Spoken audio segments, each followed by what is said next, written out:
মাতৃয়ে কৰিব পৰা দুটা বিশেষ কাম হৈছে ধাৰণ আৰু বহন। নাৰীয়ে গৰ্ভ ধাৰণ কৰিব পাৰে, পুৰুষে নোৱাৰে।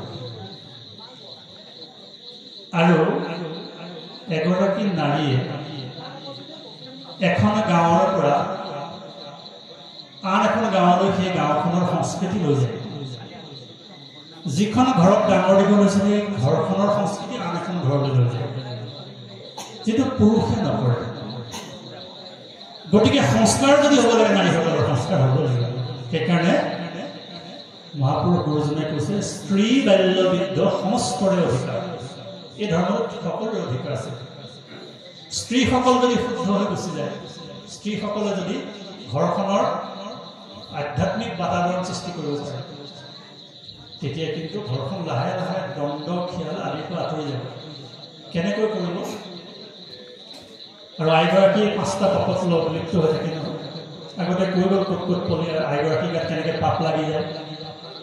জলকুম্ভ, চুলীয়া, ঢেঁকী, পতা, বাহনী, এই 5টা পলি থকা জেগা।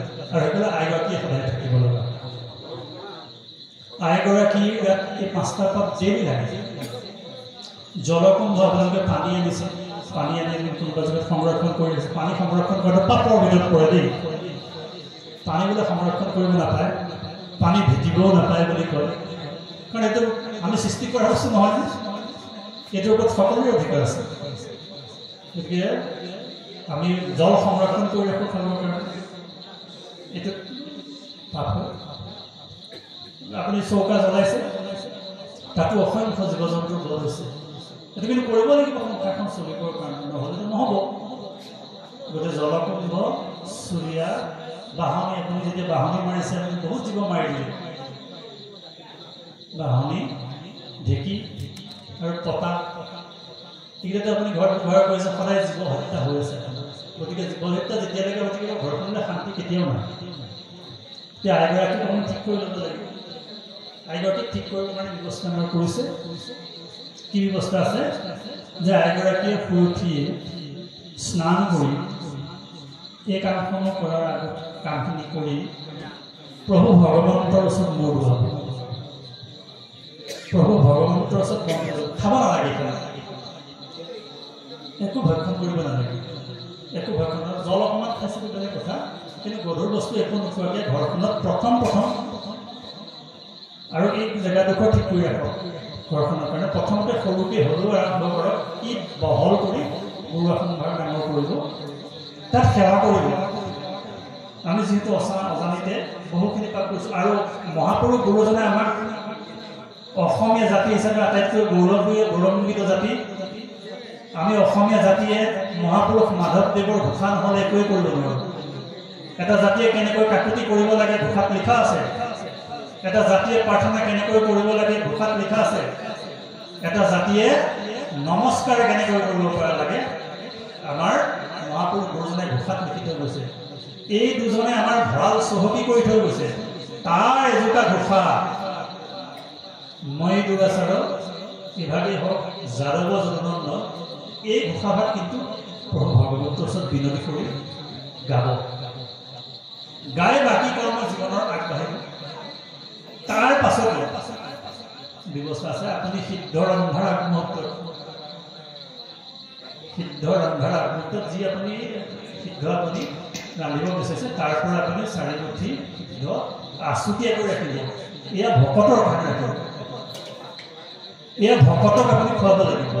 তেতিয়া আপুনি এই ব্যৱস্থাবিলাকৰ পৰা মুক্ত হ'ব। মানে পাপৰ কলিৰ যিটো প্ৰভাৱযুক্ত যিকেইটা স্থানত কলিৰ প্ৰভাৱ আছে, এই কলিৰ থকা স্থানকেইটাৰ পৰা আইগৰাকী পৰিত্ৰাণ পোৱাৰ এইকেইটা উপায়। সাংসাৰিক অৰ্থত আপুনি 4 মুঠি কাঢ়ি লৈ সেইটো ৰাখি যাব সদায়।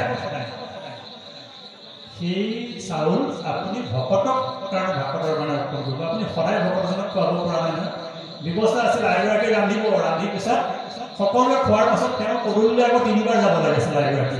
কোনোবা বোকাটোৰ গৈছে নেকি, সেই বোকাটোৰ খোৱাৰ পাছতহে আপুনি খাব দ্ৰৌপদীয়ে কাৰণে কৈছে যে মই যদি নাখালোহেঁতেন তেতিয়াহ'লে মই সমস্ত জগতখনকে খুৱাব পাৰিম দুৰ্বাসা যেতিয়া কৈছে দুৰ্বাসা যাওঁতে কৈছে যে দুৰ্বাসাই কৈছে যে তোমালোকে ভাত বনোৱা মোৰ ভোক লাগিছে আমি সিদ্ধ খাম সেই মুহূৰ্তত আৰু যেতিয়া দেখিলে যে বিপৰ্যয় দিয়ে ভগৱন্ত কৃষ্ণ গৈ পাইছেগৈ কৃষ্ণ কৈছে মোৰ বৰ ভোক লাগিছে দিয়া কিবা এনেই মোৰ হিচাপত ৰাখি আকৌ তুমিও আহি পালাহে গতিকে মই এতিয়া কি কৰিম কৈছোঁ যে মই যদি দেখালোহেঁতেন এতিয়া কিন্তু সমস্ত জগতখনকে মই খোৱা পাৰিম আইগৰাকীৰ ভোক যিদিনা গুচি গ'ল সেইদিনা আপুনি সেইখন ঘৰত আৰু খাদ্যৰ সোৱাদ আপুনি ল'ব নাপাব কিন্তু বিজ্ঞানসন্মত কথা আছে গতিকে আইগৰাকীয়ে সিদ্ধ ৰন্ধাৰ পাছত সকলোৱে খোৱাৰ ভিতৰত পদূলিলৈ গৈ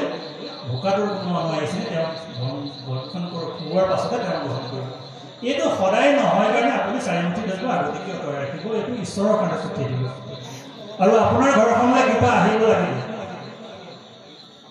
আপোনাৰ ঘৰখনলৈ কৃপা আহিব লাগিব উদাহৰণ বহুত আছে আমি ব্যক্তিগত জীৱনতো বহুত পাইছোঁ আৰু নিজ স্বচক্ষুৰে দেখি আছোঁ বহু পৰিয়াল কিন্তু একেবাৰে জয় জয়ময় অৱস্থালৈ গুচি গৈছে আৰু বহু ধনী পৰিয়াল আজি কিন্তু দুখীয়া হৈ গৈছে ঈশ্বৰক পিঠি দিয়াৰ লগে লগে আপোনাৰ দুখীয়া কিন্তু আগবাঢ়ি আহিব এই পৰীক্ষিতে সেইকাৰণে প্ৰাৰ্থনা কৰিছে মোৰ যিয়েই নহওক ঈশ্বৰৰ সেৱাৰ পৰা যাতে মোৰ বঞ্চিত নহওঁ এই কৃপাটো তুমি কৰিবা আৰু সেইকাৰণে